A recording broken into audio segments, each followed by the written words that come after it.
Michael Savage.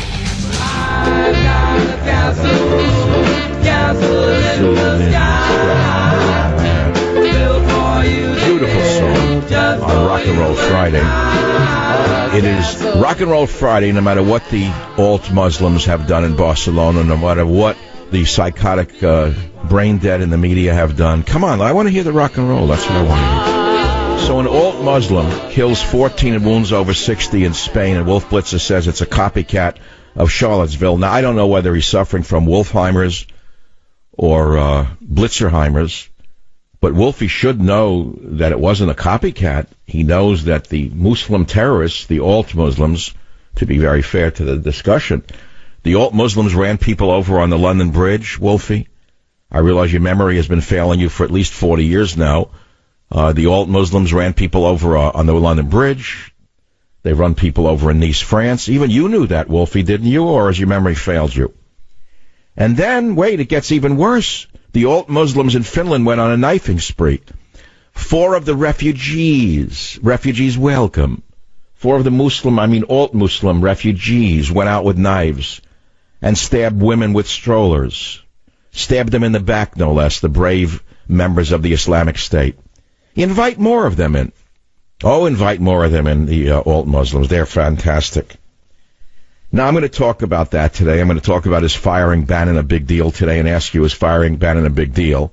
Did Trump do the right thing by firing him? Why did he fire him now? That's another topic. But before I talk about those topics, even though I opened up the lines at 855-407-2828, 855-400-SAVAGE, I want to say a few things in general, and that's about myth and reality. Myth and reality, because America's media is dealing with myth, not reality. And talk radio is very much like working in an emergency room. Every imaginable case gets wheeled in, and you never know what's coming in next. And that's why when I leave my show sweating. Talk radio, if it's done right, is like working in an emergency room. Only instead of battered bodies, I get souls battered by a system out of control by dissimulation in the media. And nobody hears about your batterings because the newspapers and TV are closed to you. They march to only 4 or 5 different sob stories.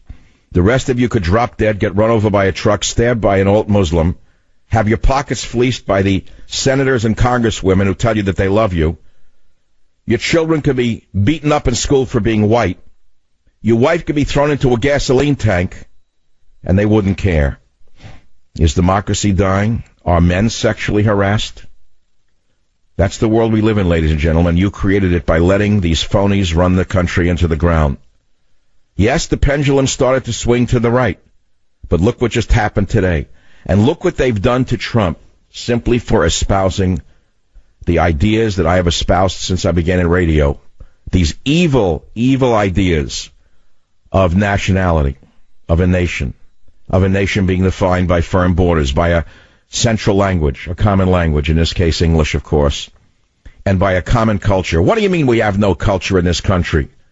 Well, of course we have a culture. You want me to tell you what it is? I can tell you if you'd like to know. And so, my friends, today the question is firing Bannon a big deal? So the enemy has claimed another scalp, and this time it's the scalp of Steve Bannon. Is this as big a deal as they make it? Does anyone outside the Beltway or the media know who he is? Do you think the average person walking around in somewhere in the Midwest, I picked the Midwest not because I'm bashing them, let's just say the Midwest, at it's a summer, right? It's August. Maybe they're at a hotel. When they line up for the buffet at night with size 60 pants, and they feed at the trough of the buffet, do they know who Steve Bannon is? Now, why did Trump do it now? Obviously, Trump was under fire for his comments, daring to say there were bad actors on the left and on the right as well as good people on both sides in Charlottesville. That was a crime against the big lie. And then many said it was Bannon who was Trump's chief strategist.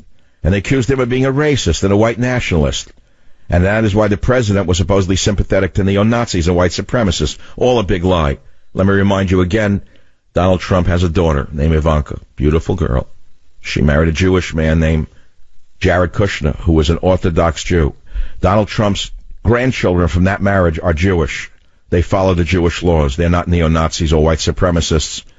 But the Reform Jews who call Donald Trump a white supremacist are the ones who are the racists. But remember, it was Bannon's message who helped push Trump over the finish line and get Trump elected. A lot of what he said, a lot of what Bannon said, I laid out in Government Zero and Scorched Earth. And my message is what's flipped states like Wisconsin, Pennsylvania, and Michigan.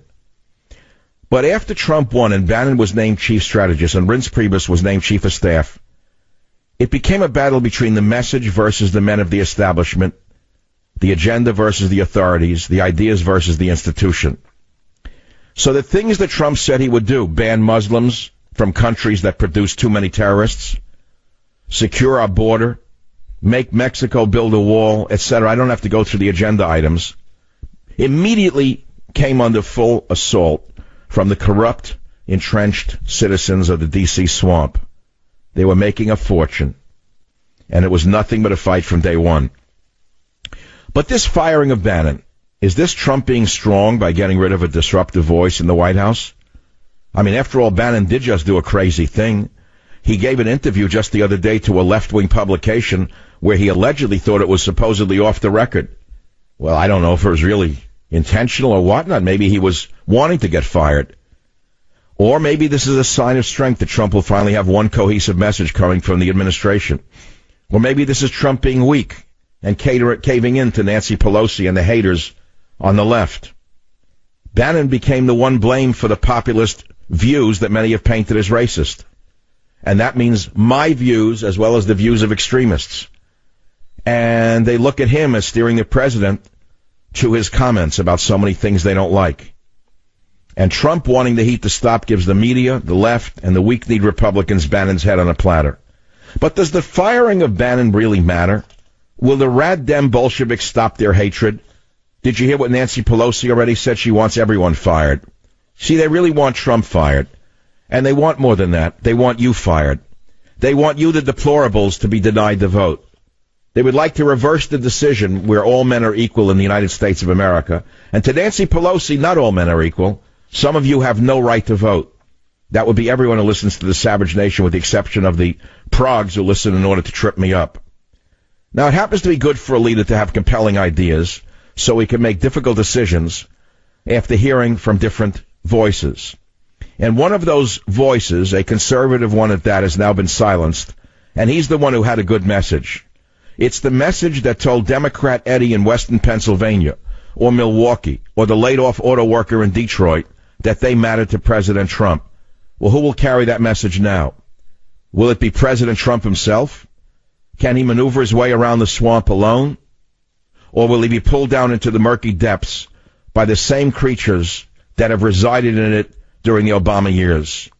And will he take with it to the bottom of the swamp all the items we voted for him to implement, borders, language, and culture? I'm Michael Savage, and I approve of this monologue. Hit the road, Jack. Don't you come back no more, no more, no more, no more. Hit the road, Jack. Robert's Don't being you come mirthful. back no more. I said, pick any song you want. Robert, that's mean. Just play it a little bit. So, the questions on the board are, is firing Bannon a big deal? Did Trump do the right thing? Why did he do it now? What do you think about the alt-Muslim terror attack being blamed on Trump by Wolf, who has Wolfheimer's? And did you read about the alt-Muslims knifing women with strollers in Finland, or it didn't make it to the local newspaper? Because it would upset you to understand that open borders kill. Did you know that? Now, the media has refused to say a Muslim was responsible for the Barcelona attack. And when I come back on the Savage Nation, I'll take your calls, and I will play a montage put together by my superb team of Jim, what's your name, Robert? And Robert. I know, come on, I'm joking. Jim, it's Friday, lighten up. Jim and Robert put together a great montage of those in the media who have a blind spot when it comes to naming terrorists unless they happen to be white. This is the Savage Nation. Be here or be nowhere. Join the Savage Nation. Call now, 855-400-SAVAGE, 855-400-7282. Savage. The Savage Nation is sponsored by Swiss America, the only company I trust with my financial future. Call 800-289-2646 or SwissAmerica.com. Thank you for listening to the show on Really Big Something Channel. I couldn't sleep at all last night.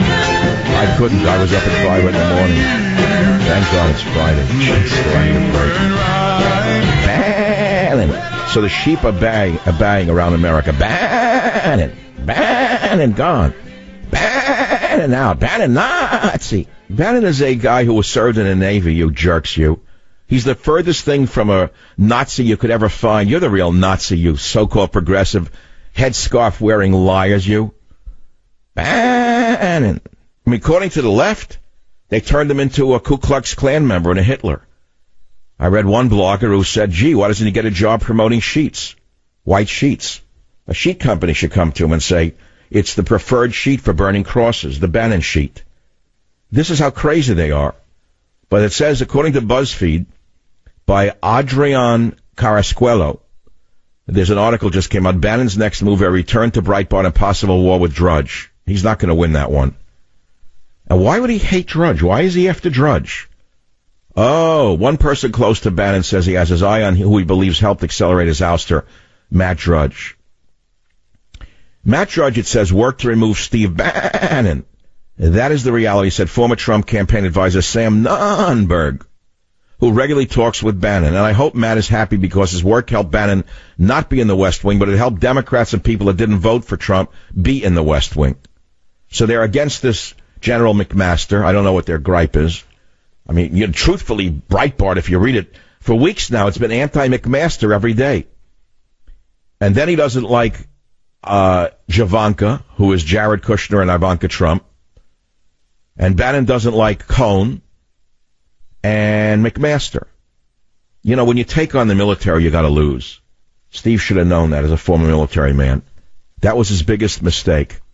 It was one thing to take on the media, to take on the Republicrats, but when you take on the generals, you have to lose. And he should have known that. But I don't want to read any more in the article. But the fact is that what, he's going to go after everyone now? I don't know. I don't think he should do that. Then they say, what is he going to do after? Does anyone even know who Bannon is? Bannon. Well, Bannon's been banned. Bannon, that was my headline. Bannon banned. Bannon out at White House, says the Drudge Report. Bannon banned.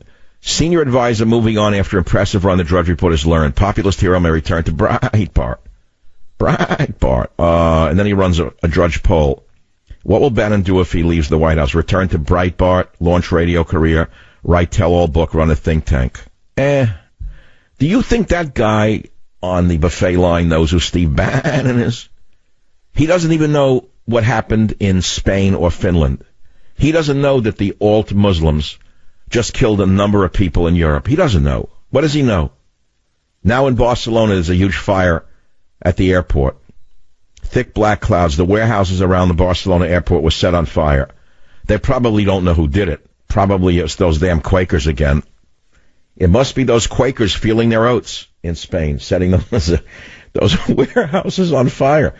And now get mad at me. Now the Quaker Alliance Society will... I'm not anti-Quaker. It's a joke. I eat Quaker oats. I like the guy with the hat. But okay, people take everything you say wrong. Whatever happened to Mueller in Russia? Where'd that go? Mueller in Russia. No, it's gone already. That's all. Nothing there. What else do you want to talk about? Is firing Bannon a big deal? I told you no one knows who he is. My guess is this. What he's going to do next. First of all, there's a book. There's a $10 million advance in it for him. It's a huge advance in this name, Bannon. Bannon. That's if the average person... No, I would think 5 to 10 mil is the right advance for a book. Will he launch a talk radio career? Well, he was on Sirius XM. He could go back there. I don't see any room for him in mainstream radio. I don't know where. Who is he going to oust? Me? Sean? Who's he? That's not happening. I don't know where he'd go. He could run a think tank. Yeah, that's the last hurrah. Running a think tank. How exciting after being the chief of staff. And he could return to Breitbart. It's a very important site. It does great work. I don't know what he's going to do, but no one can. None of you care about this, right? Am I right about this or wrong? Okay, let's play the montage, if we have the time, of the people in the media who are refusing to say a Muslim was responsible for the Barcelona murders. And, of course, you know who they are. Let's listen to clip one. 5 days apart, you have white supremacists in Charlottesville use a vehicle to kill, and here you have attackers at least following the modus operandi. Those shared tactics should be alarming. Oh, shut up, you moron. You have it backwards, you sick liberal, you. Scenes, police are calling there in Spain a possible terrorist attack. A white van jumped the sidewalk in a very popular tourist shopping district. We're getting word of a second possible terrorist attack in Barcelona. 2 officers run down at a checkpoint. Here he is, Andy Cooper. Just a few hours after police in Barcelona say a van purposefully rammed through a crowd of people. This is an ongoing fluid attack, a terror attack. In 2 phases. First, the van attack. This, I think, fits into a wider theme that we're seeing here, where a number of desperate people, not just from jihadist groups, but really from across the extremist spectrum, are turning to vehicles as instruments of death. Police sources confirming to ABC News that 2 gunmen have pulled up in a restaurant nearby, apparently a Turkish restaurant. Questions about copycats. There will be questions if what happened I want to hear in Barcelona was at all a copycat version of what happened in Charlottesville. They use the same. You know, Wolf, I'd like to say something to you. Stop. Wolf Blitzer, I hope you hear me clearly. You know what you're doing. In my opinion, you're the most deceitful, evil man in the media. You are worse than the worst of them all. How dare you say that the Muslims who attacked in Barcelona were copying Charlottesville when the reverse is true? You lying thing, you. You are a shanda to your family name, which is Blitzer. You're a shanda to the Jewish people. You are the opposite of everything decent about Judaism. And I stand by what I just said, and if you don't like it, come on the show, Wolf, and stand up for your family name, because your name is mud to me. Join the Savage Nation. Call now, 855-400-SAVAGE, 855-400-7286. Savage. Thank you for listening to the show on Really Big Something Channel.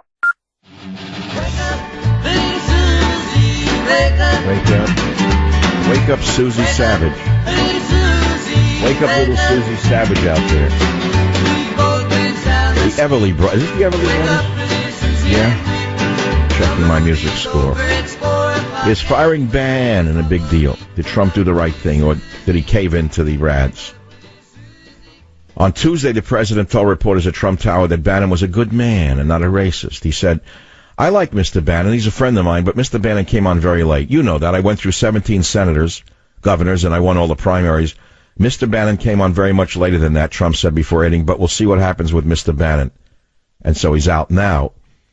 I guess he was ticked off, the president was, that Bannon took credit for his election. And that's not true. He didn't really get him elected. He came on very late. And the ultimate victor in Trump's victory is Trump himself. Many of us had a lot to do with it. I would say I'm not. I'm pretty high up there in those who helped get him elected. Okay, let's be clear, but I'm not looking for a job. I never wanted to be chief of anything. I'm glad to be chief of the Savage Nation. And that's it. So the issue is the agenda of borders, language, and culture, the agenda of stopping the invasion of America, the agenda of lowering taxes. These are really the agenda items, and that's what this battle is all about. Bannon was the fall guy for the agenda items that got Trump elected, and make no mistake about it, the rad leftist fascists do not want the wall. They want higher taxes. They want no tariffs on goods from China or anywhere else. They want no deportations except of white males. They want Obamacare expanded, not shrunk. They want to seize your guns. They want to weaken the military. They want to turn schools into furtherance of the polluted sexual agenda. They want more abortion, not less, and they want religion thrown into the trash heap of history. That is exactly what the war is. It's the antithesis of what our war is. You understand it? I got to tell you what's going on right now. It's a funny thing. Look what's going on. Bannon resigns as White House strategist. 2 dead, several stabbed in Finland, and the AP is reporting it like it was nothing. It was Muslims again. Alt-Muslims. And they only stabbed women, Finnish women. And these vermin in the media don't say it. Can you imagine if your wife was pushing a stroller and someone stabbed her in the back? How would you feel today? Then again, AP, 5 terrorists dead in Spain. After attacks, killed 14, injured 100. Again, they don't say Muslim. They don't say immigration. They don't say refugee. Do you understand the West is committing suicide? What the hell do you want me to say here? What do you want me to sit here and put my tongue on hold? And yet no one's calling the show. I swear to God, normally the board is completely whacked out with people calling. Why is that? Can you explain to me why you're not calling my program today? This is a huge news day. Where is everybody today? Is everyone at the beach? Has everyone gone home? Has everyone turned their brains off? Are people now afraid to call talk radio for fear the neighbors will hear them and call them a Nazi? What the heck is going on? Look at this report. 2 dead, several stabbed in Finland. 1 person in custody. The man screamed Allah Akbar as he stabbed women in the back. Could you believe the world you're living in? Germany, another person stabbed by a alt-Muslim. Where are the German men? Where are the Finnish men? What happened to the West? Do you want to be next? Finland's top police chief said today it was too early to link the attack to international terrorism. You know where the police chief belongs? The police chief belongs in a university. That's where he belongs. He'd be the president of Finland University. Helsinki U is where he belongs. 1 person was killed and 1 person was injured in a stabbing attack in the German city of Wuppertal-Eberfield. Still searching for the suspects. No one knows who did it. It must be those darn Quakers again. They ran out of their oats. And they went on a stabbing attack in Finland, Germany, Spain. What the heck is going on in the world that the West has its head not in the sand? The cowards in the media, the lying cowards, the only people they'll dare attack are white men. They never say a word against radical Muslims. They never say a word against MS-13 gang members. The only people that these vermin cowards will attack are white males. I've had enough of it. I'm sick of it. I can't take much more of it. I feel like taking my microphone and smashing it into the computer screens right now. What is wrong with you out there in the Savage Nation? Have you lost your tongue? Have you nothing to say? Normally everyone's calling. Suddenly, all of a sudden, everyone's silent. Nothing to say. You're going to let Fox News now dictate what a conservative is? It's been taken over by Murdoch's 2 impotent sons? 2 impotent Murdoch boys. They couldn't run an ice cream stand if it wasn't for the father. The father was a buccaneer who built a worldwide empire. These 2 schmucks couldn't build an ice cream stand on their own. They fired everyone on Fox News who stood up for anything meaningful. Look what they got left. Schlepper Smith. Take a look what's left there on Fox News. Schlepp Smith and a chorus line of strippers. KMAJ Radio, Kansas, line 2. Go ahead, you're on the Savage Nation. Yeah, I am in Kansas, and I do know who Steve Bannon is, and I have a lot less faith in this administration now that he's gone. He tended to make Trump, or help Trump, go to a little more central. Now he has Democrats and generals. And so you feel losing Bannon is a big deal. Did you read Trump's War by any chance? I read parts of it. I haven't been able to get to all of it because I've been working a lot, but... Okay, well, I'm sending you another free copy. But from your point of view, losing Bannon is a loss to you. Yeah, it is. And there are a lot of people here that I think he ought to move to Kansas. There's a lot of people that agree with you here. No, that would be nice. I should move anywhere but San Francisco. Can you imagine living in this city with my politics? No way. No way. Well, I'm not going to let them run me out. You know what? They didn't build this city. They're a bunch of invaders from somewhere else. Thank you for the call. Stay on the line. We're sending you another copy of the book. KSFO, Giovanni, line 8. Go ahead, please. You're on the Savage Nation. What's on your mind? Well, I'm proud to say my name is Giovanni Bruschi. I have countless relatives that live directly in Spain. They're appalled at what they've heard and read today. They read that the CIA warned them with locations and names of these terrorists before it happened. They are appalled. People are dead. My son's friend is held up in a hotel still for 2 days, unable to be released. I mean, why is Spain so friendly? Why is Spain so friendly to all of these Moroccan Muslim terrorists, these Algerian Muslim terrorists, these Tunisian Muslim terrorists? Why have they smashed their own doors in and invited these barbarians into their country? You have to ask the people at the top, sir. That's definitely not the people on the ground. Well, I know the same is true in Sicily. You know, everyone says Sicily, you think of the Godfather. Sicily is not run by the Godfather anymore. Sicily is run by the same kind of radical feminists who are running America behind the scenes. Do you know that? I'm very familiar with it. Actually, Have you seen what has been done to the young men of Sicily? They don't even have jobs in Sicily. They have to leave and look for jobs elsewhere. You know who are given the jobs? By the school moms, the mean-faced, clipped-haired women who are running Sicily and running the West. They're giving the jobs to radicals from Africa and from Syria. That's the reality of the world we're living in. The worst people on the planet have taken over the West. There is no West. The West is dead. The West lives only in John Wayne's head. It's over. It's over because you were too busy taking yourself out to the ball game. You were too busy swinging that golf club. You were too busy on the smorgasbord. You were too busy watching pornography. You were too busy going out to the stupid ball games with your stupid hat on backwards. You dummy, you. You threw your country in the garbage. Don't you dare blame me. There, I got it out of my system, Not. I got a lot more to say. A lot more to say. I can't take it anymore. And if you think I'm the only one, you're mistaken. You are mistaken. If you let a liar like Wolf Blitzer get away with the big lie that the attack in Barcelona was a copycat of Charlottesville, then you are worth nothing. You should scream from the highest rooftop that Wolf Blitzer needs to be fired. Of all of them, he is the worst because he looks like a kindly old gray-haired grandfather. But when he puts out the lie, the big lie that Goebbels himself would be proud of, that if you tell a big lie often enough, it becomes the truth, Wolf. You know your history. You're a smart boy chick. You know who Goebbels is. Well, what if the Goebbels is on the left? What if all of the media is now like Goebbels on the left? What are you going to do then? If they're telling a big lie over and over and over again, that the attack in Charlottesville was a copycat attack, when the reverse is true. They don't know that the Muslims started using car attacks. They forgot London Bridge. They forgot Nice. They forgot all the others. And today they're not reporting about the Muslims who stabbed women in the back in Finland, women walking with babies in strollers. They're not reporting about the attacks in Spain. They're not reporting about the knife attacks in Germany. I blame them for the death of the West. When the history book is written, they will get the blame. They are the true villains of our time. It's not the alt-right. It's the Bolshevik left in the media. They're the worst people in the United States of America. They're killing all of us.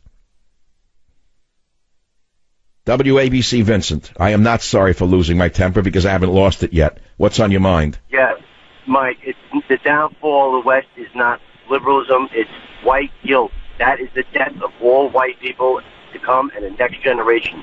My kids, their kids, that is the true. Why don't I have any white guilt?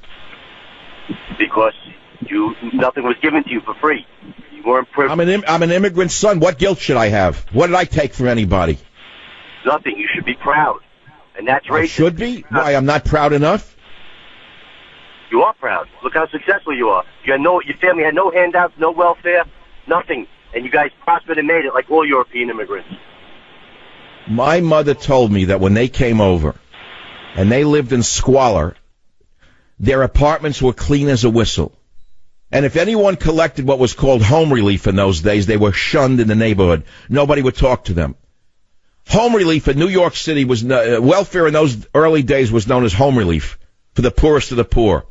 And if anyone in that tenement accepted home relief, they were shunned by everyone else in the building because it was the greatest shame in the world to accept a city handout in New York City.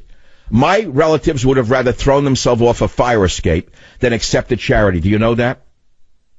I'm sure. You're right. All right, thanks for the call. Go tell that to the bums in New York now. They come here right away, not with their hands out. They come with their tongues out. They tell you to drop dead. First thing they tell you is, me immigrant, you racist, I call ACLU and I sue. Me immigrant, you racist, I sue ACLU. That's what's on their tongue in 18 languages. Mike on WABC, I got so many great callers now. Maybe my passion finally got to you. What, because it's August 18th, you're supposed to go to sleep? I can go to sleep if you want. I can play Mondavi music. I mean, what's his name? Not Mondavi. Mondavi is a winemaker. There's an M that I think of when I think of sleep music. Is it Mantovani? Yeah, Mantovani. Mantovani music. Maybe we should play Mantovani. No, I can't play Mantovani music because that's white male music. Right, I have to play something with a beat to it, something that's attacks women, attacks America, attacks the family, sung by someone who rubs his crotch. That's what I gotta do. I gotta play that kind of music. Something appealing to the masters of Hollywood. Let me think about it. I'll get you some of that crotch-rubbing Mantovani music not. Back in a minute. Join the Savage Nation. Call now. 855-400-SAVAGE. 855-400-7282. Savage. The Savage Nation is sponsored by Swiss America, the only company I trust with my financial future. Call 800-289-2646 or SwissAmerica.com.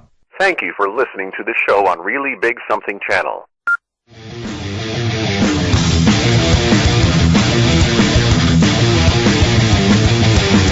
You know there's some 14 million small businesses in the U.S. were victims of cyber attacks just last year. Yet a recent survey shows that only 2% of owners are concerned about information security. Hackers have their eye on the small fish, mostly because they're easy marks. Many small businesses are unaware of security risks, so they don't spend much on protection. Someone's identity is stolen every 2 seconds. It can be stolen in ways you may not detect if you're only monitoring your credit. Thieves could even steal your information on the dark web or get an online payday loan in your name. But LifeLock detects a wide range of identity threats. If they detect your information, they'll send an alert. A U.S.-based identity restoration specialist who speaks English will work to fix any problems. No one can prevent all identity theft or monitor all transactions at all businesses. Please join right now and get a special 15% off the first year of your LifeLock membership. All you got to do is call 1-800-LifeLock or visit LifeLock.com. Use promo code SAVAGE15. Why SAVAGE15? Because you save 15% off your first year. Offer ends August 27th, which is coming up real quick. Terms apply. Call 1-800-LifeLock, promo code SAVAGE15. So what we're doing now is we're talking about words of English. Oh, my rap song. And I got $10 million in the bank. I speak 50 words of English, and I got $10 million in the bank, Jang. You speak 100,000 words of English, and you ain't worth jack, because you ain't got no crack. I speak 50 words of English, and I'm worth $10 million in the bank, Jang. You speak 100,000 words of English, and you ain't worth jack, crack. That's good. That was done a few years ago. Very, very nice. Okay. So what are people saying? They're saying this on michaelsavage.com. With the firing of Bannon, I believe Trump just lost a chunk of his base. I hope Trump can now count on the support of those advising him to get rid of Bannon. However, I don't think he can count on the alt-left, socialists, progressives, social democrats, other Democrats, rhinos, or never Trumpers. Interesting. So here we are. Is firing Bannon a big deal? Did Trump do the right thing? What have you read about the alt-Muslim terror attack being blamed on Trump? What have you read about the alt-Muslims knifing women in Finland, stabbing them in the back as they walk with their babies in a stroller? Sickening, isn't it?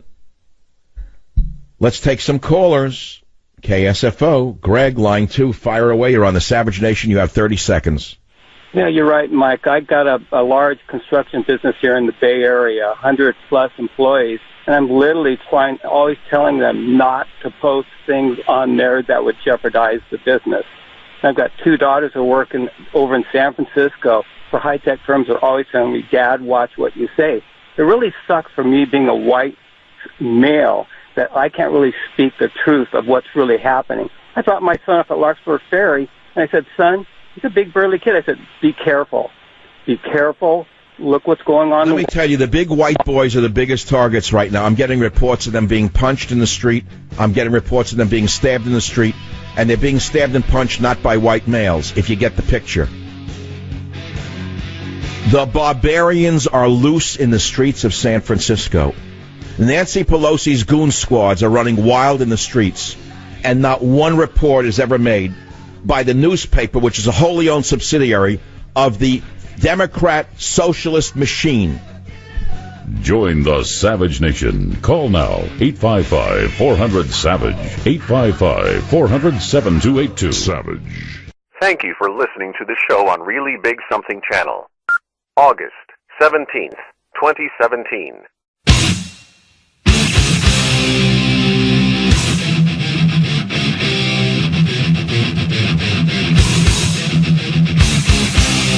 Warning. The Savage Nation contains adult language, adult content, psychological nudity. Listener discretion is advised.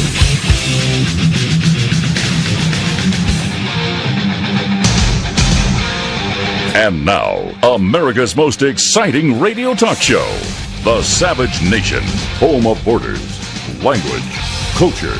And here he is, winner of the National Radio Hall of Fame Award, Michael Savage. And I'm going to Louisiana, my true love for to see. All right, it's the Savage Nation Hour 2. That's all. You can make a joke out of anything, but not everything is a joke. But the fact is, what am I going to do, sit here crying over this now? It was only a matter of time until another psychotic alt-Islamic went nuts there in Europe.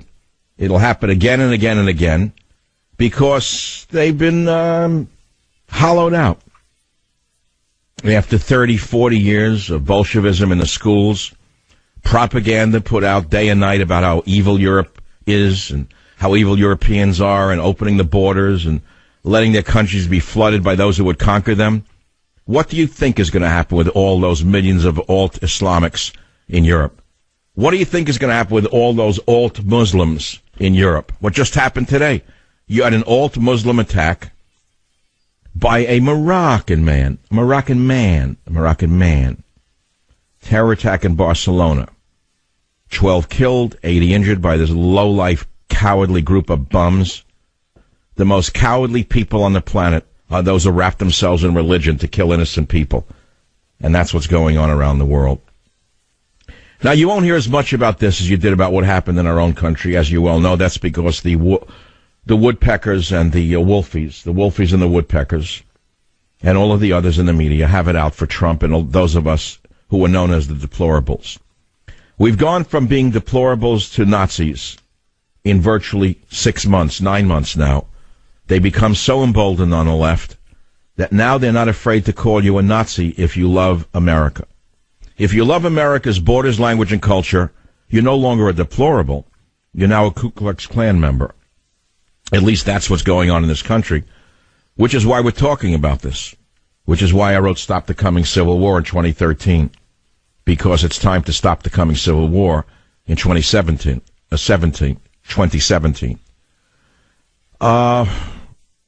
What do you want to say about any of this? I don't just want to talk about the monuments. We can do it. But I said, if you want to take down the monuments, why don't you tear up the U.S. Constitution? Because the U.S. Constitution was written by white racists, wasn't it? They were all slaveholders. So I think every Ten Commandments monument should be blown up by the radical leftists, the Bolsheviks. I think that our U.S. Constitution should be torn up. I think every a copy of the U.S. Constitution should be burned in a public square. There's no question about it. I mean, what good is the U.S. Constitution if it was written by racists? And while you're at it, why don't you destroy every invention by a white male? Because it may be repugnant to some. To remind you that virtually all of the Western world's accomplishments were accomplished, I'm sorry to tell you, by that dreaded evil white male. If you don't agree with me, tell me where I'm wrong.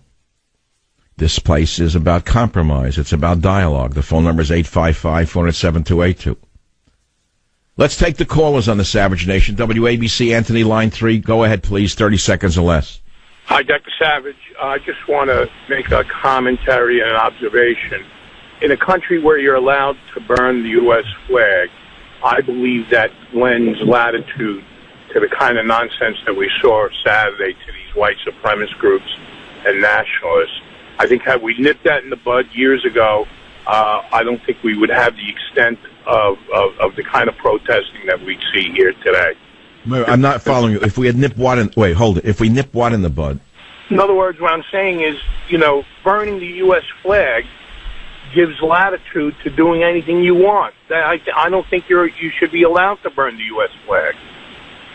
And so as a freedom of speech, that freedom of speech gives latitude to what's... So you're saying that there's too much freedom of speech in America? Yeah, I believe so. Well, we can talk about that, but who's going to draw the line? Who's going to be the arbiter of what's too much? Let me remind you of what Winston Churchill said in 1945. He said, please listen to me. First of all, the First Amendment in this nation was written to protect offensive speech. Did you know that? Exactly. No, I don't think you know that. It's a very profound statement, so let me make it without an audience member cutting in with the electronics. Listen to what I just said to you. We don't need a First Amendment for polite speech. We don't need a First Amendment for speech that is not offensive.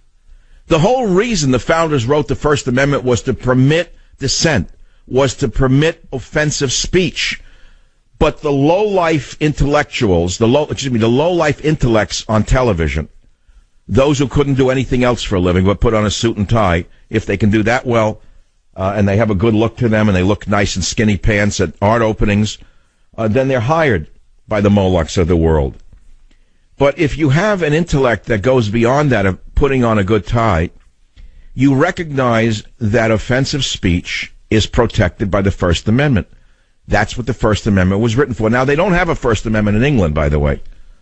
They do not have a First Amendment in England. They're not as free as we are. And we must fight very hard to protect our First Amendment as hard as we do for our Second Amendment. It's that simple. Not much more I can say on that than that. If you'd like to comment on any of the news events of the day, the phone number is 855-400-7282. Of course, we've got the attack by the alt-Muslim in Spain now in the news. I guess that's replacing the Trump bashing and the Trump hatred, at least for a few seconds. I guess the nightly news will have to alter its feed for tonight. Macho Rad Cow, I guess she's not going to know what to do, since all of her ratings are based on Trump bashing. I don't see how she's going to get into bashing the Islamic terrorist in Barcelona. I doubt that very much that they'll be able to do that. And by the way, whatever happened to North Korea? We were close to nuclear war last year. Now it went away. It came and went? I don't understand it. We were going to die from a nuclear attack last week. We were ready for the bomb shelter. People were cowering under palm trees in Honolulu. It disappeared? You know, give Trump credit. I don't understand it. He can't do anything right. Remember he backed down Fat Boy? Fat Boy was threatening that on the 15th he was going to send off missiles near Guam. Trump warned him, and Fat Boy backed down. Why don't you give Trump credit for backing down Fat Boy? He's the first president in modern times who backed down Fat Boy. Give him credit for something. No, okay, I got it. You got the narrative and you want to stick to it. That's all. Trump did something right. He did a lot of things right. He's rounding up the MS-13 gang members. Ask the residents of Long Island how they feel, seeing all of these tattooed murderers being rounded up and thrown out of our country. Long overdue. MS-13 gang members in New York hacked a teen to death to boost stature, cops say. Ask the cops on Long Island what they think about Trump's crackdown. You should give the man credit where credit is due. It's that simple. Instead of talking every day about things you don't know anything about. Now, what do you want to talk about? KLIF, Dallas, Texas. Philip, line 3, you're on the Savage Nation. Dr. Savage, it's an honor to talk to you. I've listened to you since the day after September 11th. Thank you. That's a long time, a long time.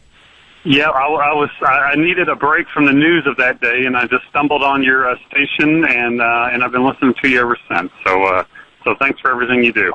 Well, hold on. I got to ask you this. You're calling from Dallas, and you listen on KLIF, or how do you get the show? Yes, I listen on 570 AM in Dallas. Right. I've been on a few different stations in Dallas. I have a very, very, very loyal audience down there. So what's on your mind, Philip? Well, I was calling. I grew up in Dallas in a very integrated part of the city.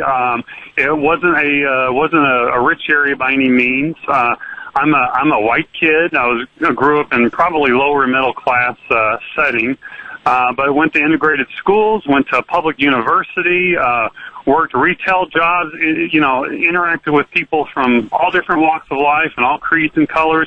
Never really saw any problems, even though we're here in in the southern states. And it wasn't until I graduated college and started working jobs where I'm traveling a lot that I really started to notice racist tendencies from people, but it always seemed to be on the East Coast and the West Coast is where I noticed it the most. So what's always struck me as odd is southern states get painted with this brush that, oh, you're all racist, you're just born that way. And we on the East Coast and West Coast we're so welcoming and we're more high-minded and so forth. Yeah, right. Actually, that's you don't know what prejudice is until you don't know what prejudice and bigotry is until you actually hear what New Yorkers say behind closed doors.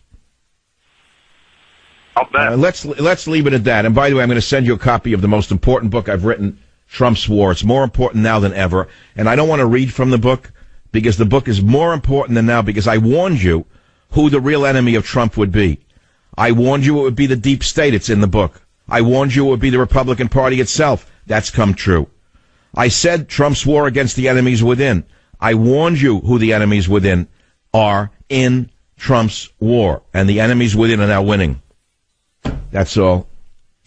So look, we've got a big problem on our hands, and that is the truth is the hardest thing in the world to find. It's the most effusive element in the American media, and it's hard for people to forget even speaking the truth. Finding the truth is the hardest thing. But after you find what the truth is, speaking it is another thing. That's the hardest thing in the world, is after you find it, to speak it. I am fortunate that A, I am older, B, I'm highly educated, and C, I've been around long enough to see enough things to know what the truth is, at least from my point of view. And once I see the truth, I speak the truth, because that is the whole point of talk radio. If you disagree with me, fine. That's what makes for conversation. And I told you this week, beginning Monday, I started with this. I was watching that series by Ken Burns on the Civil War. I hadn't seen it since 1990, and I learned so much by rewatching it. And the main thing that stuck with me was the issue of compromise. One of the narrators said that and was written by whoever the historian was. I think it was Shelby Foote was the historian. He's since passed away. He wrote that prior to the Civil War, America had become a nation of compromise, that the genius of America is compromise, he said, and that we arrive at our politics through compromise. And what happened with the Civil War was that there was no longer compromise. The sides dug their heels in, and as a result, the Civil War occurred. Now, what must we do? Relive the Civil War again? Because those on the radical left want blood in the streets? It's the liberals out there who don't understand what they're fueling by this constant attack on white people, they themselves being white. The hatred coming from those who lost the election is just liable to trigger more violence, and that is a disaster.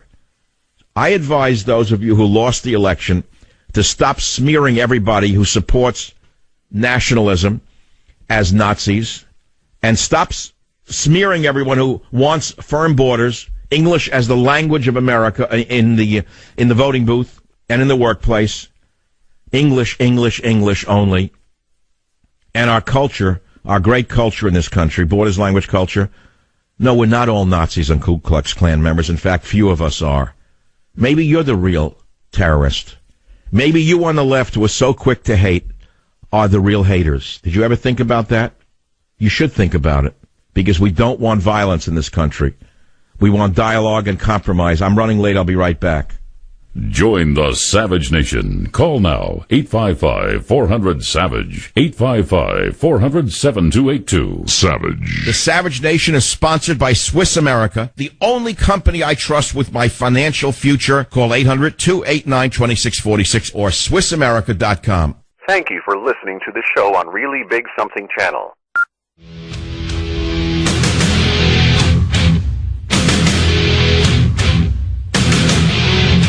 Welcome back to the Savage Nation. We're following the story of the alt-Muslim who drove a van into the Barcelona crowd, killing 12 and injuring over 80.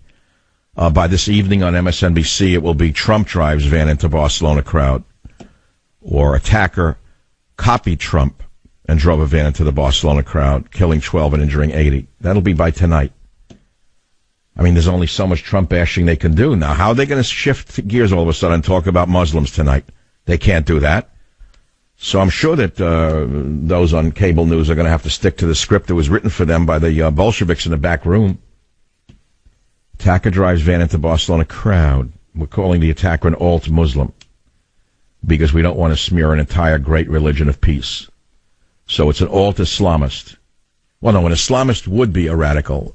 So we could say an alt-follower of Islam. That's too many words. So it has to be alt-Muslim. Alt-Muslim. Because the word alt is now being used everywhere. Alt-right, alt-left. All aboard? Let's take some calls on the Savage Nation. WABC, Kathleen, line 6. Go ahead, please. Good afternoon, Mike. It's a real pleasure to talk to you.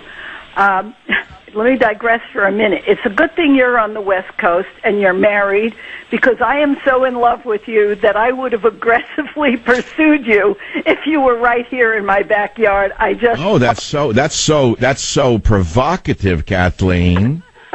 Yeah, I know it is, but I waited a long time. Wait a minute, are you of the right age? How old are you? Are you over the legal age? Are you over 18? I was just 55 in July.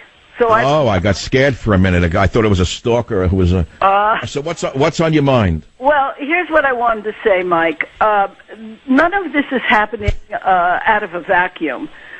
This is part of the long march that cultural Marxism has talked about for a long, long time. I know. Come on. You're using words I've used over and over and over and over, and others have used. So Kathleen, give me something new. Give me some new grist.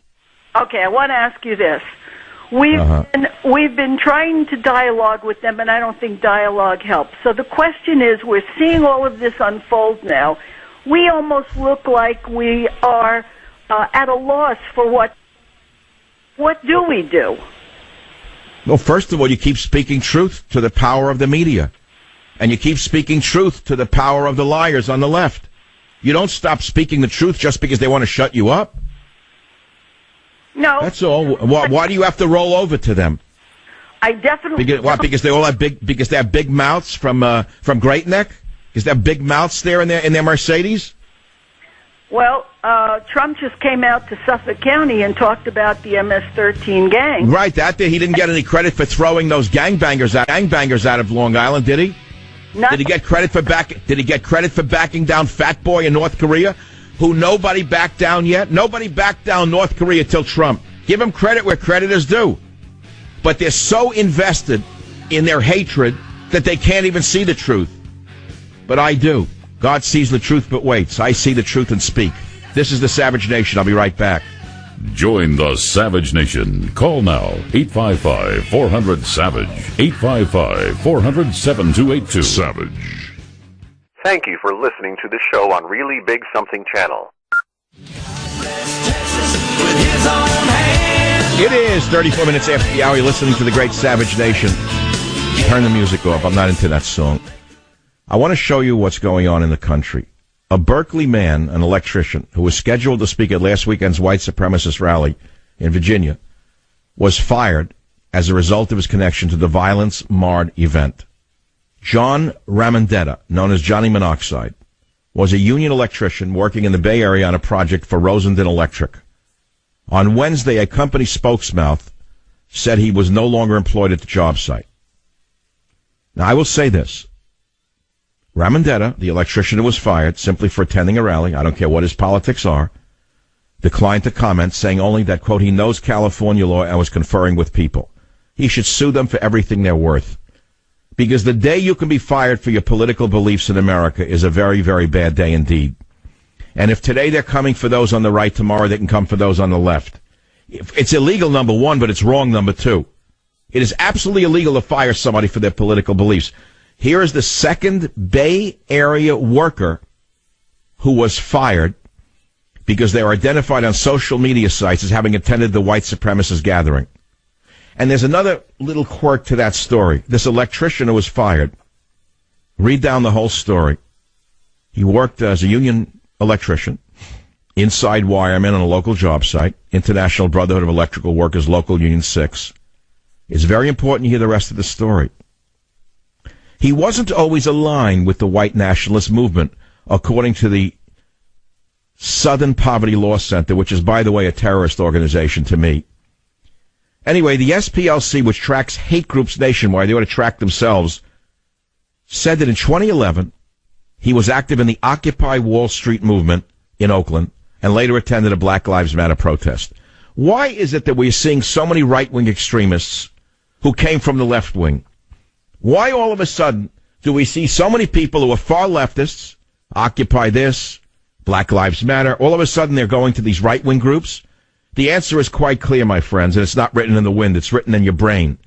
The answer is because a lot of them are agents provocateurs put up by the government or by left-wing hate groups in order to smear the right. Any other questions? I got the answers. WABC Izzy, line 8, go ahead, please. You're on the Savage Nation.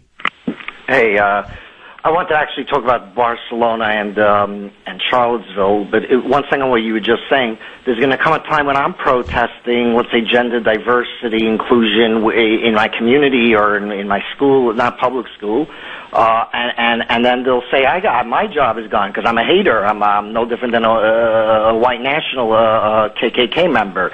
So, well, now that's what they're doing. They're smearing anybody who is a conservative as a Nazi. It's a very dangerous thing to do. It's going. Even if it's not so much political, but just I don't condone the whole. Listen, I'm not pro-gay marriage. I mean, I'm okay. Let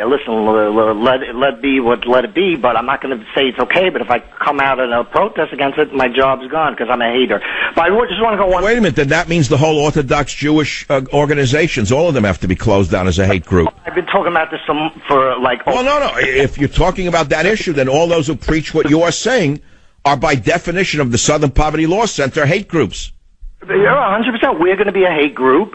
I'm going to lose my job for voicing that opinion. No, but I mean, Orthodox Jews oppose homosexuality and oppose gay marriage. That's a fact.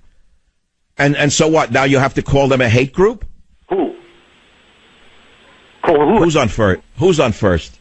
No. Nobody's. I'm going to be considered. You're on first, or I'm on first? I don't condone. Am I on first, or are you on first? Marriage or these other. Who's on first? Can we stop dragging me into the gay marriage story, please? What's on your mind? Barcelona and All right, tell me about Barcelona. What don't I know? That it was that a Muslim did it? You mean when the truck ran into the crowd, who'd you think did it? A rabbi, or maybe a priest did it on vacation? Wolf Blitzer connected the Charlottesville. The minute you saw it, tell me who. The minute you saw the truck attack, who did you think did it in your mind? Did you think a rabbi was on vacation and did it? Did you think it was a priest on vacation who did it? Or who did you actually think did it the minute it happened? You hear me? Well, Wolf Blitzer. Who's on first? All right, we're not getting anywhere. He can't hear a word I'm saying. Terrible, terrible connection. They're trying to drag me into stuff, you know what I mean? I'm not going to be dragged. Sturm und Drang, but not drag. What do you want to talk about? So far, the calls right now, I don't want to do it. U.S. Jewish criticism of Trump expands to some supporters, including some American Jews who are usually reluctant to criticize him. Oh, really? Let's see who they are. Let's see if they opened up their yaps already. Rabbi Haskell Lookstein of Congregation Kehilith, I skipped it, Jerusalem, and other rabbis from the prominent modern Orthodox synagogue in Manhattan said in a Facebook message blog, they suddenly found their guts? Why did Rabbi Haskell Lookstein have anything to say about the radical Muslim attacks? Rabbi, I really don't buy this attack on Trump. This does not show courage, Rabbi. It shows cowardice. Have you recently attacked any Muslims who kill people by the hundreds or thousands, Rabbi? I'm sick of this. Separately, the Republican Jewish Coalition, which has supported Trump through earlier controversies, urged him, quote, to provide greater moral clarity in rejecting racism, bigotry, and anti-Semitism.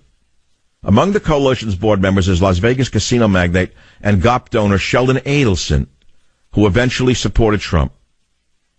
And the Republican Jewish Coalition said this: the Nazis, the KKK, and white supremacists are dangerous anti-Semites. There are no good Nazis and no good members of the Klan. Very brave of you. No kidding. Are there any good Islamists? Adelson, have you come out and said anything against Islamists, Adelson? Not one word, because it may interfere with the casino business. Apparently Nazis and Ku Klux Klan members don't go to casinos, so they can attack them. Who's supporting the Nazis and Ku Klux Klan? Nobody. No one's supporting them. But now they're all piling on. Rabbi Rick Jacobs, not to be omitted, president of the Liberal Union for Reform Judaism, I don't even read what he has to say, because as far as I'm concerned, it's all politics. All of these Reform Jewish organizations are extremely left-wing. Extremely left-wing. And you should understand that their statements have almost no power nor any meaning whatsoever. Let's see what the right wing has to say. Rabbi Yaakov Menken of the Coalition for Jewish Values, what's this front group now? An Orthodox Jewish public policy organization, or he's probably a Chabadnik, said the president was right to call out bigotry on many sides. You see, I told you this? I told you that.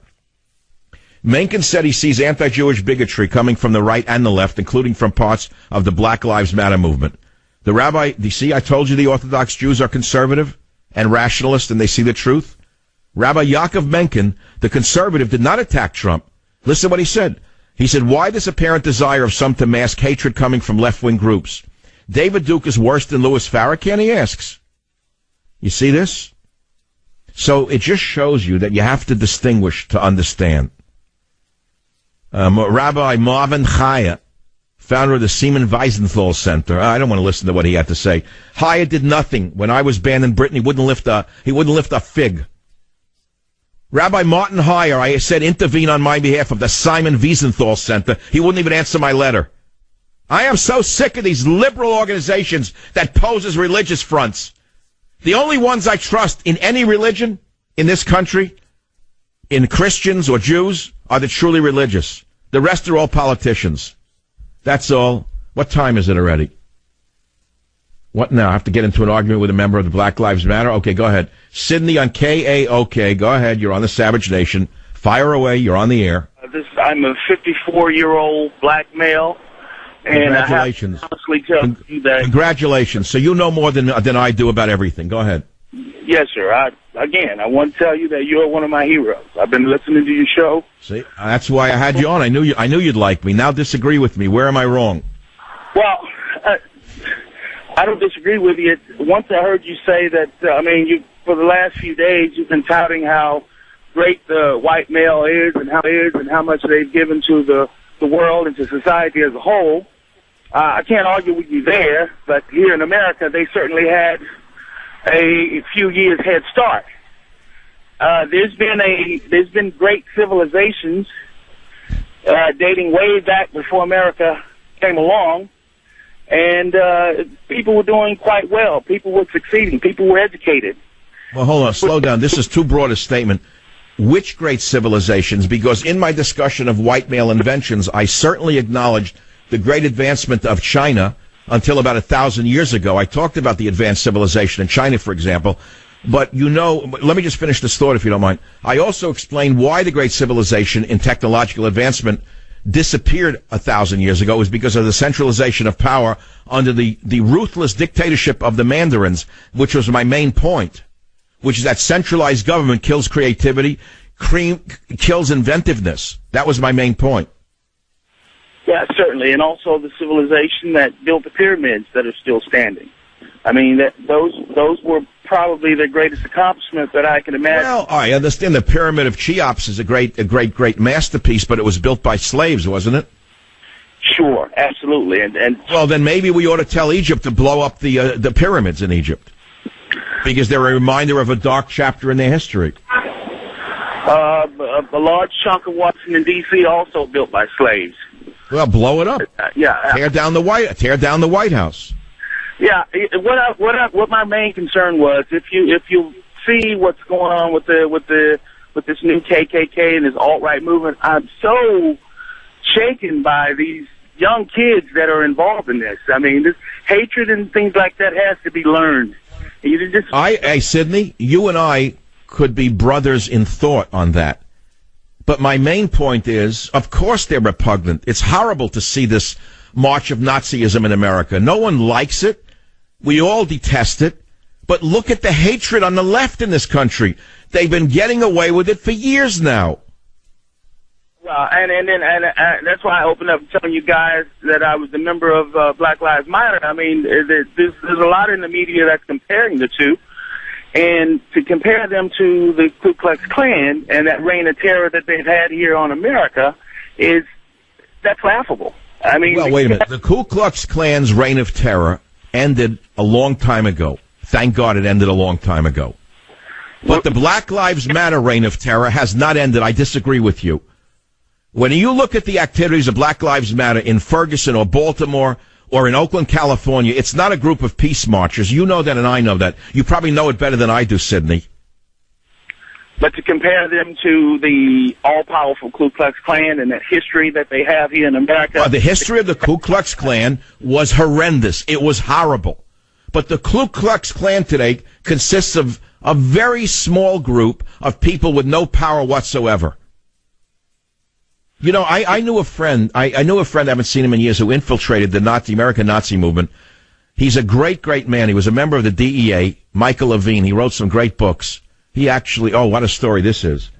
And he told me he pretended he was a right-wing, supremacist. And he told me what he found them to be. He found them to be stupid and weak, basically, at the end of the day. And this guy is a guy who disguised himself undercover as a Colombian warlord and went into rooms with the most murderous people on the planet and came out alive. So, look, the fact of the matter is we all hate. But it's not limited to those on the right, and it's terrible to say everyone who supports borders, language, and culture is a racist. I hear in your tone, Sidney, that you yourself support, to a certain extent, America's nationalism today. Yes or no? I'd say yes.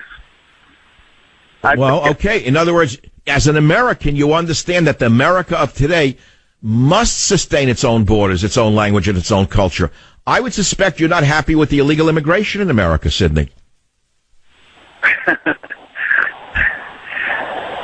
I know. Look, I don't want to get you in trouble, but I thank you for calling, because I heard black women marching and screaming that they're taking jobs away from black people. A lot of black people don't like the open borders, by the way. I got to run. I'll be right back. Join the Savage Nation. Call now, 855-400-SAVAGE, 855-400-7282. Savage. The Savage Nation is sponsored by Swiss America, the only company I trust with my financial future. Call 800-289-2646 or SwissAmerica.com. Thank you for listening to the show on Really Big Something Channel. Dr. Michael Savage here. You've heard me talk about blood flow. Super Beets is one of the most impressive natural functional foods I've ever seen in my career. Look, we all know that healthy circulation is critical, especially as we get older. But there's a natural way to support healthy blood flow, and that's by getting enough dietary nitrates into your body to convert into nitric oxide. Super Beets is the easiest way to get these natural dietary nitrates. One scoop in water or a smoothie and you are all set. This is the secret to helping support healthy circulation and healthy blood pressure levels. Super Beets works 3 times faster to give you results you can feel. Plus, it tastes great. It's all about blood flow. You can feel the energy and stamina it gives you within 20 minutes of taking it. If you haven't tried it yet, now is the time, because for a limited time, listen, you're going to get 10 on-the-go packets of Super Beets to pop in your desk drawer, purse, or gym bag. More energy, more stamina, support, healthy circulation. What are you waiting for? This is on top of the free canister, free indicator strips, and a free book, plus free shipping with your first order. All you got to do is call 800-481-0504. That's 800-481-0504. Or go to SavageLovesBeats.com. That's SavageLovesBeats.com. And wait. It's guaranteed you get your money back. You heard me. Call 800-481-0504. Write it down. 800-481-0504. Or go to SavageLovesBeats.com. That's SavageLovesBeats.com. And here we are, back with the news. It's not good news, because an alt-Muslim has killed 13 and wounded 80 plus in a truck attack in Spain. And, of course, I use the phrase alt-Muslim because we don't want to say that all Muslims are terrorists, and we have to define those who are. That's why the alt is so important. Alt-right or alt-left? Crazy times. The sickest comment thus far is that of Wolfie the Blinker Blitzer, who is a man who's passed the senile quotient a long time ago. He actually said that the attack in Spain was a copycat of that in Virginia. I guess he has no memory left, because there have been a few other truck attacks, one in Nice, one in the London Bridge, but apparently the Blinker didn't get the message.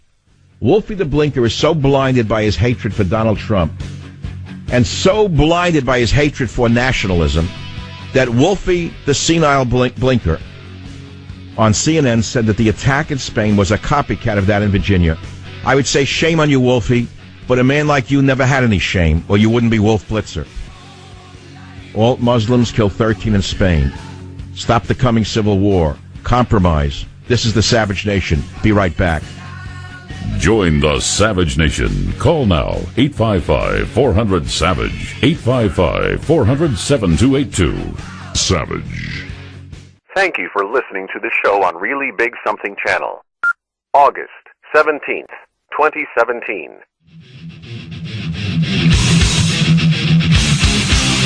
Warning. The Savage Nation contains adult language, adult content, psychological nudity. Listener discretion is advised.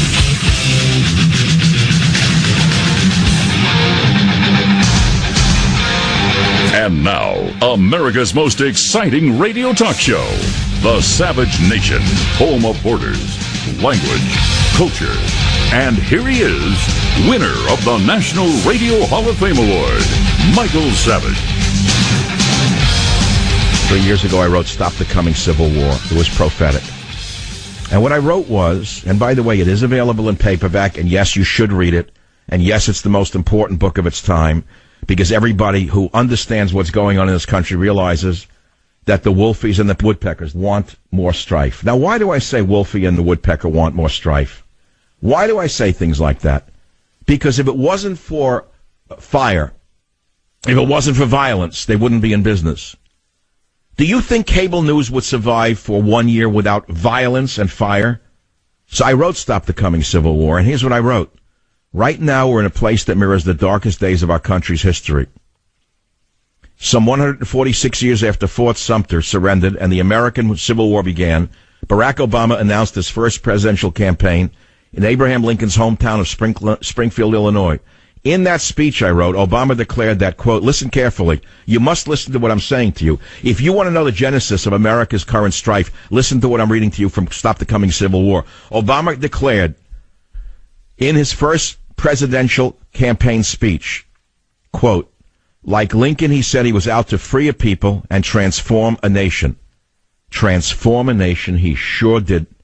And without question, we're living in a nation more divided than any since Lincoln's presidency. And we've entered a time and place that may be as dangerous as it was during the Lincoln years. I wrote that in 2013. One more thing from this book. It's very important for you to understand where we are and how we got here. If you think that guys like Wolfie and Woodpecker exist on their own, you're mistaken. If you think that a guy like Barack Obama, a nothing, a nobody, a zero, could become president on his own, you're crazy. Here's what I wrote. People can justify a government's controversial policies and actions for only so long until they see a pattern of abuse of power.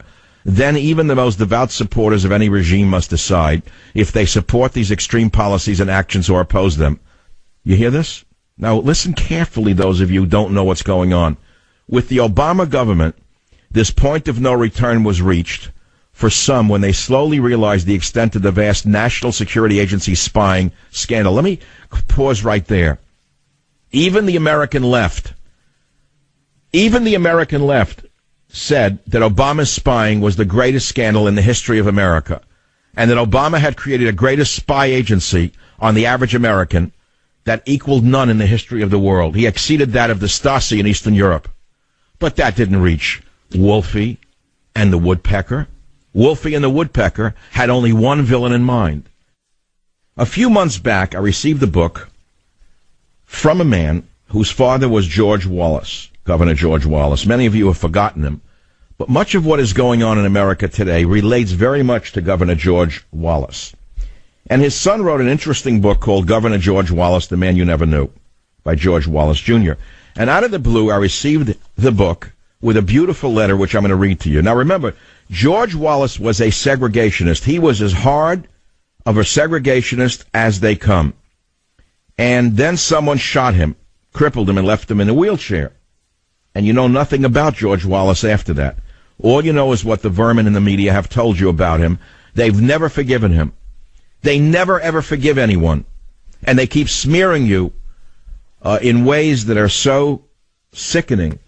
Why don't they continue to tell us that Jesse Jackson, as a youth, was a racist youth?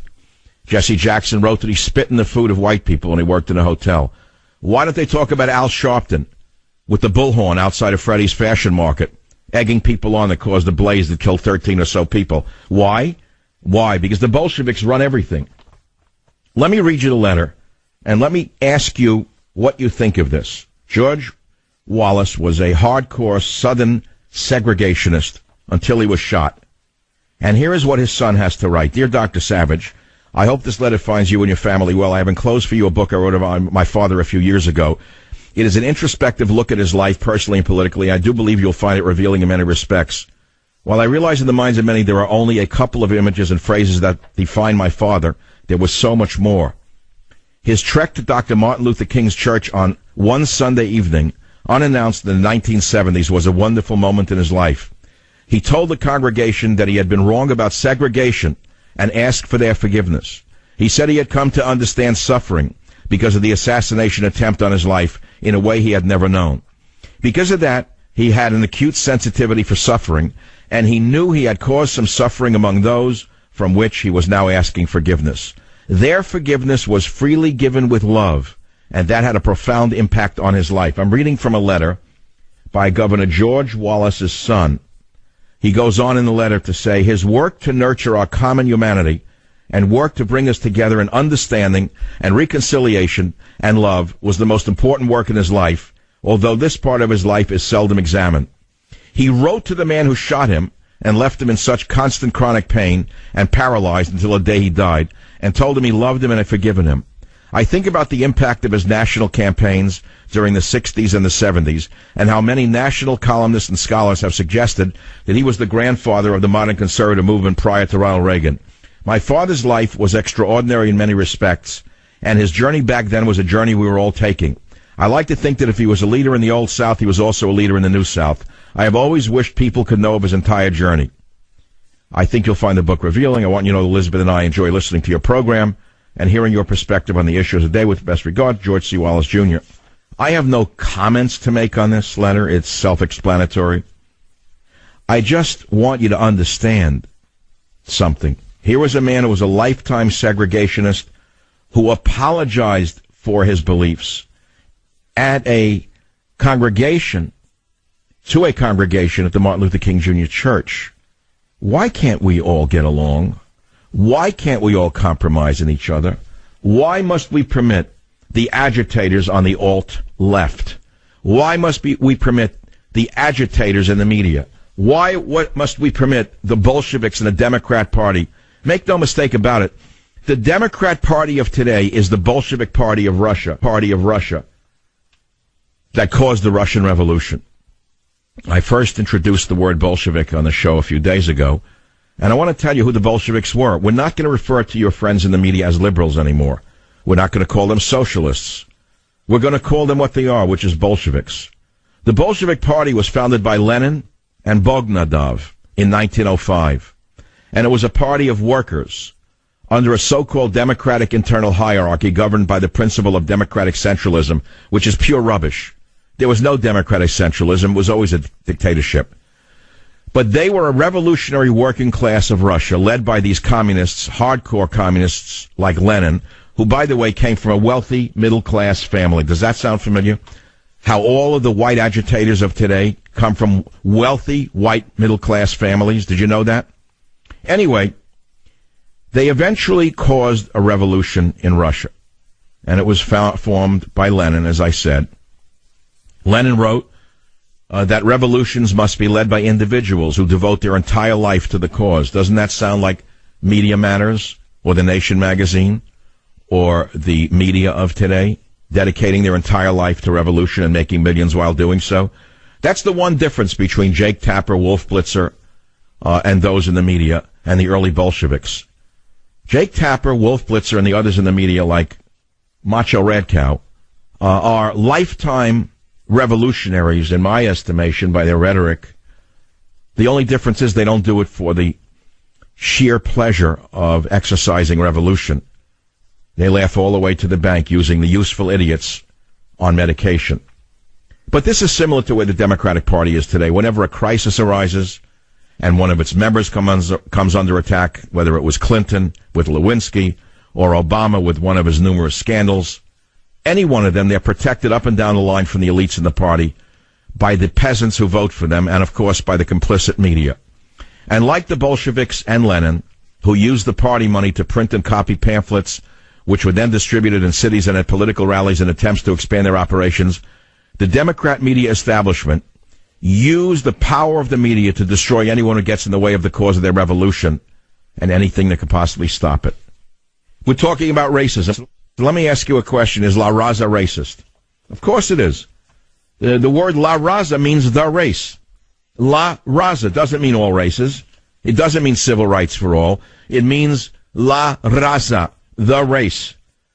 The head of that group, when Obama became president, was Cecilia Munoz, M-U-N-O-Z. Obama had the nerve to bring this woman not to prison for what she had done by promoting race hatred in the country, but bring her into the White House to head up a council in the White House. And La Raza certainly became knowledgeable of the fact that we gringos were on to what they were doing, and so they changed the name of their group from La Raza to something less racist than that. Do you know any of this? I know what's going on. I don't forget these things. And to show you how deeply Bolshevik or Marxian reverse logic has penetrated our society, I want to refer to an article by a certain Latino gentleman. And this Latino gentleman, if we can honor him with that title, stated once that with the aging of the white population in California, he doubted whether the Latinos, who he says are taking back the state, will want to continue carrying the older whites on their backs. Listen to me. Of course, by Latinos, we know he means activist Bolshevik Hispanics and the illegals they are exploiting for their socialistic goals. You see, the majority of Hispanics, naturally, the loyal Hispanic Americans, don't count. But isn't this Bolshevik's statement interesting, especially the continue part of it? Those of us who are over 40 and not afflicted with Alzheimer's remember that until very recently, until the illegal invasion from south of the Rio, the overwhelming majority of citizens of this state were white, and they paid most of the taxes, and they built the state. The very taxes that are now paying for the services of our illegal friends, which are received free of charge. How is it then that these people are continuing to carry anyone, white, black, brown, or otherwise? God forbid that any of us, white or otherwise, should ever have to depend on them to carry us on their backs. Even though if we allow them to stay, maybe they owe us a debt of gratitude for letting them come here from the squalor of their homeland and receive free medical care, free education, free welfare, and other public services, which, by the way, whether you're illegal or illegal alien, are still paid for primarily by that cancer on the side of humanity, as you call us, white European Americans. We've all heard about the dog that bites the hand that feeds it. Maybe we've even had such a dog at home. How is the so-called Latino author of the above statement, and many others like him, any different? And here they are right in your home state. Right in your home state, and a disgrace to their own Hispanic heritage. He probably learned his Bolshevik logic in Chicano Studies 101 at one of our liberated state colleges. If they give any grades at all, I'll wager he got an A, like everyone else in his class, even those who didn't attend. And despite his successes at Chicano State, our so-called Latino friend and those like him became stunted at around 13. You know, the age where you mock everything, reason be damned. For example, why is he so proud of his Latino or Hispanic heritage, but then condemns the whites? Weren't the Latins and Spaniards white? Yes, I think they still are. Weren't they as guilty of cruelty in the settlement of the Americas as the Anglos and all the rest? Yes, they were, except in the Bolshevik history books at La Raza State. Or if he identifies with the American Indian part of his heritage, who are equally cruel to each other and the whites, then why does he call himself Hispanic? The man is definitely confused, and yet he and his ilk are trying to take over California and the entire Southwest. What is to be gained, I ask, by taking over the Southwest and turning it into another El Salvador or even a Tijuana? The border to the southern paradise is close, so if it's that what you want, why not just stay there or return there? It would save you a lot of trouble. I'll be right back. Join the Savage Nation. Call now, 855-400-SAVAGE, 855-400-7282. Savage. Thank you for listening to the show on Really Big Something Channel.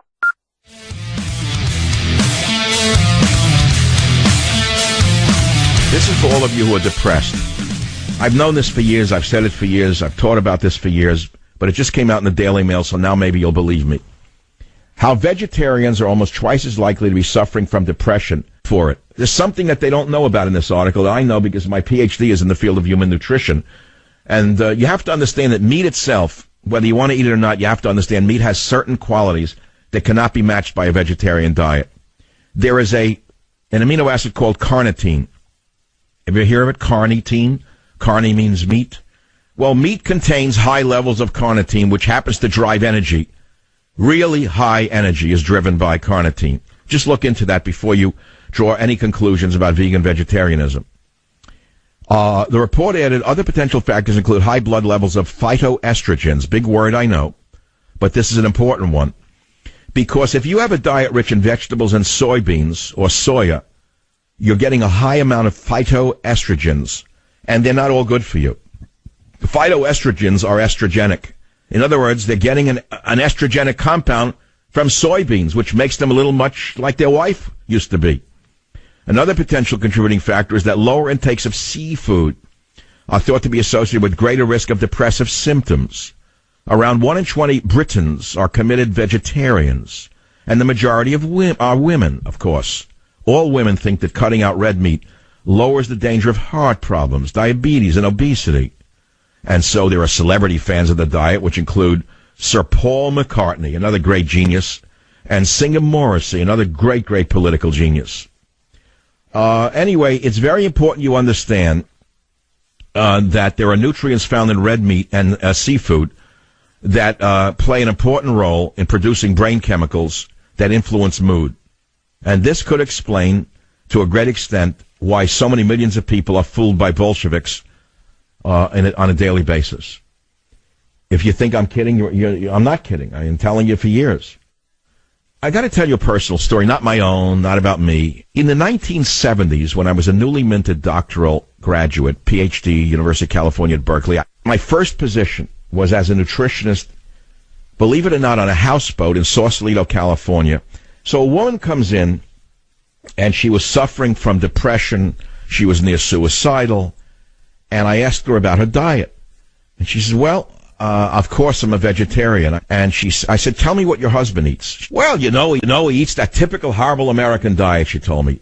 Meat, red wine. I said, well, can I ask you something? Are you willing to try following your husband's diet for a week and tell me what happens? And she came back a week later glowing. She said, all my depression is gone. All my energy is back.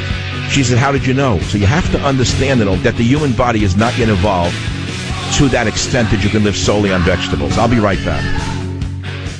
Thank you for listening to the show on Really Big Something Channel. Terrible news today out of Spain. An alt-Muslim killed 13 in Spain. You heard me. An alt-Muslim killed 13 in Spain. We don't want to say a Muslim killed 13 in Spain, because that would tar-brush all Muslims. And as you all know, all Muslims are peace-loving, except for the fringe group of alt-Muslims. So I've come up with a new phrase today so that you can understand what's going on in the world. And it will be an alt-Muslim. I know they're searching for a white racist from Alabama to have been the perpetrator in Spain, but I guess they can't find him because the one who did it is obviously an Arabic-speaking Islamo-fascist who never should have been allowed into the country of Spain. But then again, what goes around comes around. And it's not yet come around to those who are perpetrating this horror upon the West because of the weaklings like Governor McAuliffe, the weaklings like all of the left who are now attacking Trump and calling him Hitler. Welcome to the show. Stop the coming civil war. Compromise, compromise, compromise. Compromise, compromise, compromise. That's right. One suspect in the Barcelona van attack has been arrested. Now, we don't know who it is yet because he's not a white male from... where was it from? West Virginia. Yeah, right. Because he's not a white male from Texas or West Virginia, he has not yet been identified. It may take a few hours, a few days, a few weeks, and by the time he is eventually identified, you'll find out that he's a member of the alt-Muslims who have killed 13 in Spain. 1 death, 32 injured. It's now 13 dead. Can you believe this? What one van can do. Moroccan man rented the van. Oh, Moroccan man. Well, it could have been a member of the Ku Klux Klan from Georgia who went over there to Morocco to smear Muslims. I would think that MSNBC is running with that story, that it was actually a Nazi from Arkansas who went to Morocco and put on the outfit of a Muslim in order to smear the peace-loving religion of Islam. There's no question about that. Me traslado ya a Barcelona máxima coordinación para detener a los autores, reforzar la seguridad y atender a todos los afectados, unidad amor. That is the statement of the Spanish Prime Minister Mariano Rajoy, who was on the way to Barcelona, where he said maximum coordination to arrest the attackers, reinforce security, and attend to all those affected. Well, the numbers are going up from this attack by the alt-Muslim. 13 people were killed and 80 injured after the alt-Muslims' van hit the crowds in Las Ramblas. Police arrest 2 men. No pictures of them yet because they're not of the right particular composition. Let's put it to you that way. Second van found in the nearby town of Vic. Metro and railway stations are closed. Islamic State has claimed it carried out the deadly attack in Barcelona, which is why it will not be reported in detail by Wolfie and by Woodpecker. Wolfie and Woodpecker on CNN won't report the exact details of the perpetrators because they're all Muslims. If, of course, they look like Timothy McVeigh or the guy in wherever it was where he killed that poor girl, I guarantee you Wolfie would have, the picture would be everywhere. And that's it. So we're living in a world of turmoil and terror and nightmares.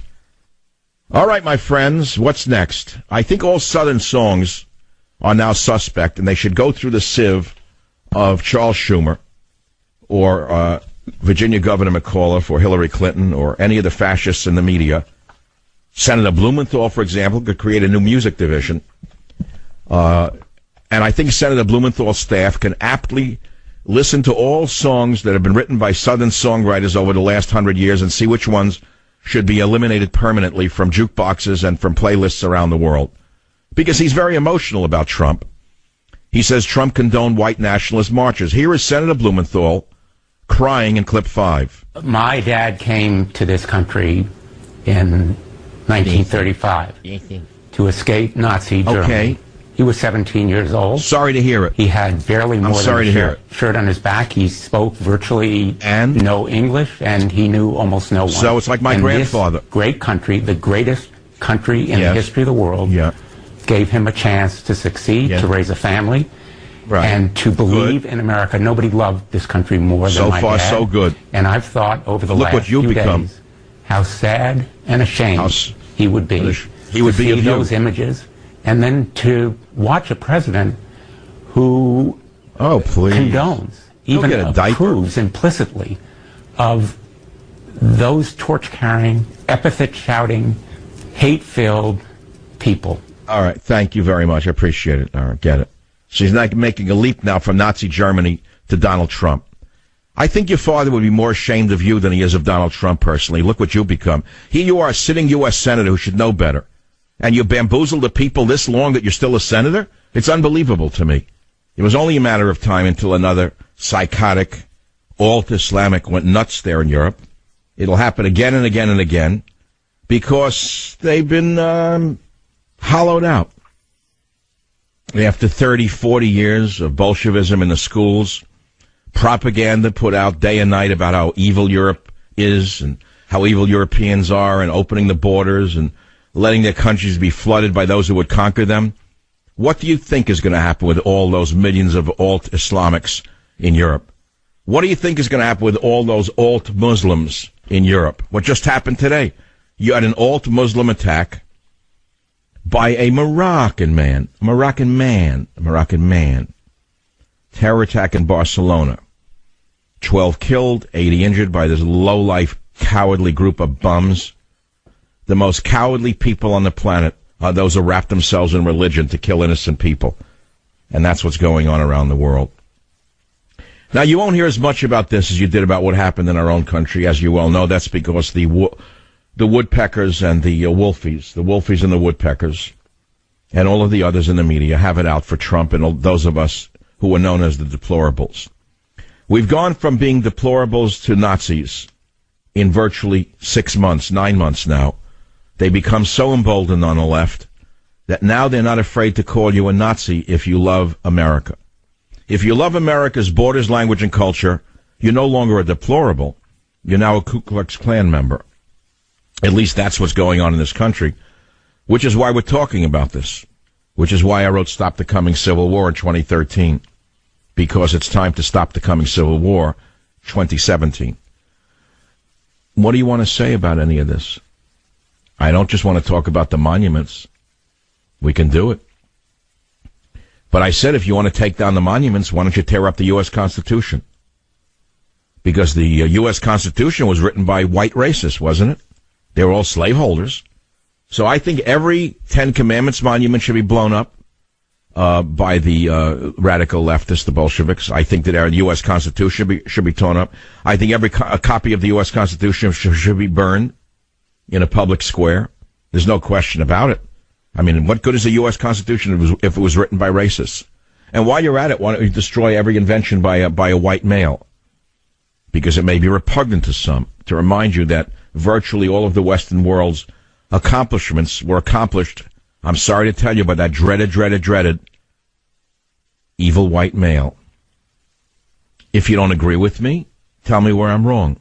It's Thursday. I was trying to tell you it's a nice day out there. The show will come to an end. Most of you will go back to your normal lives. I'll go on with my life tonight. I'll be in San Francisco, once the most beautiful city on earth. It's a cesspool. If you want to see what Bolshevism does to a city, and by the way, they don't do it because they're kind and compassionate. They do it because they're all crooks on the top. Every last one of them is a thief making tens of millions of dollars. They don't know what to do with the money. They're putting the money away as fast as they could rob. Do you know what I'm talking about?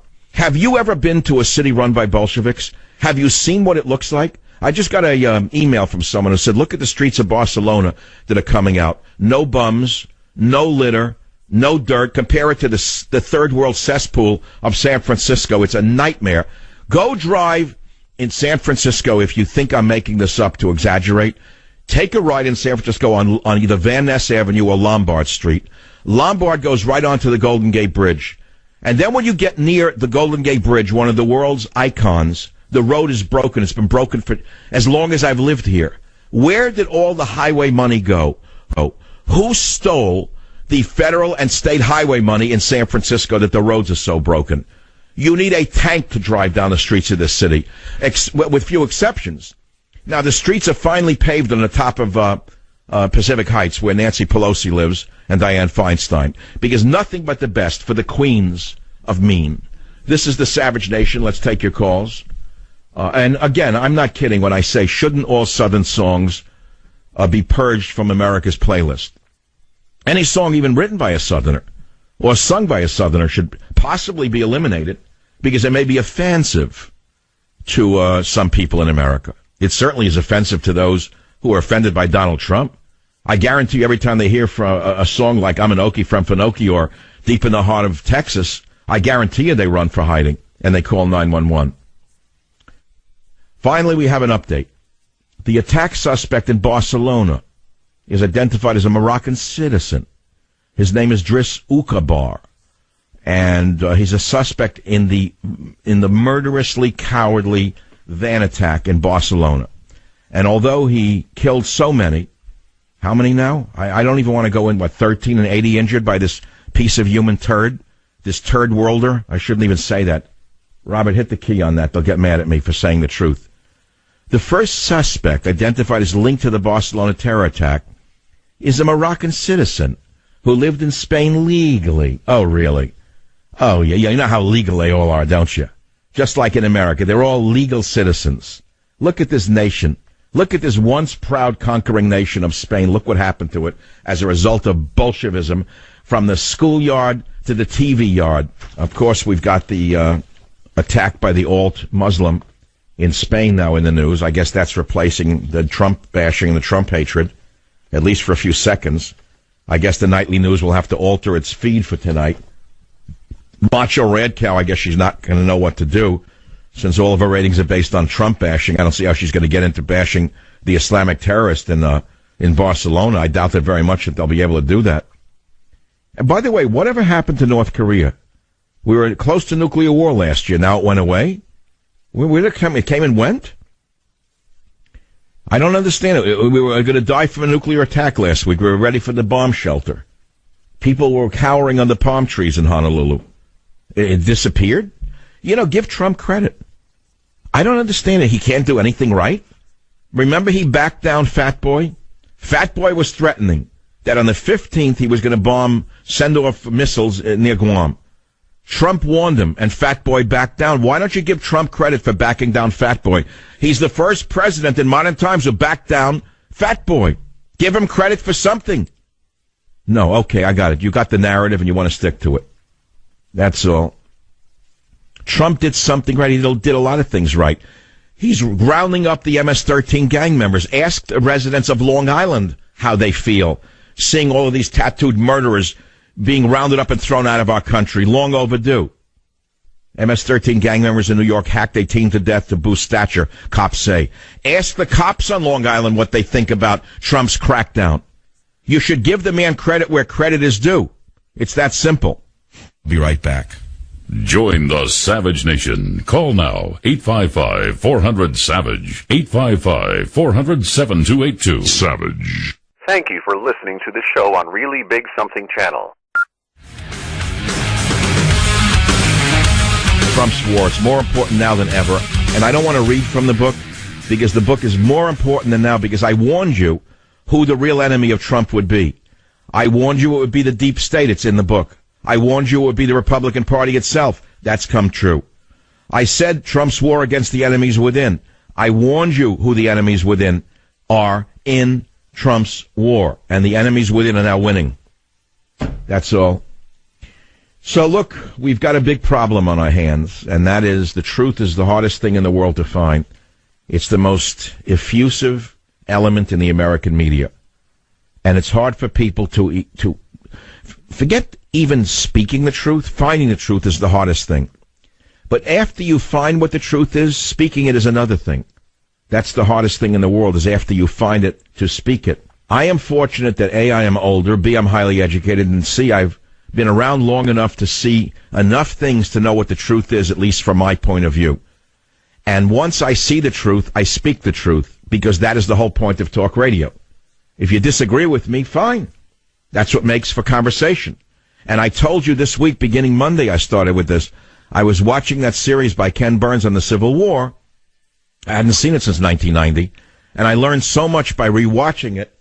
And the main thing that stuck with me was the issue of compromise. One of the narrators said that and it was written by whoever the historian was. I think it was Shelby Foote was the historian. He's since passed away. He wrote that prior to the Civil War, America had become a nation of compromise, that the genius of America is compromise, he said, and that we arrive at our politics through compromise. And what happened with the Civil War was that there was no longer compromise. The sides dug their heels in, and as a result, the Civil War occurred. Now, what must we do? Relive the Civil War again?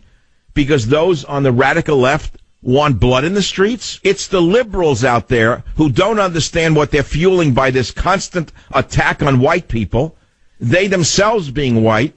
The hatred coming from those who lost the election is just liable to trigger more violence, and that is a disaster. I advise those of you who lost the election to stop smearing everybody who supports nationalism as Nazis, and stop smearing everyone who wants firm borders, English as the language of America in the voting booth and in the workplace, English, English, English only, and our culture, our great culture in this country, borders, language, culture.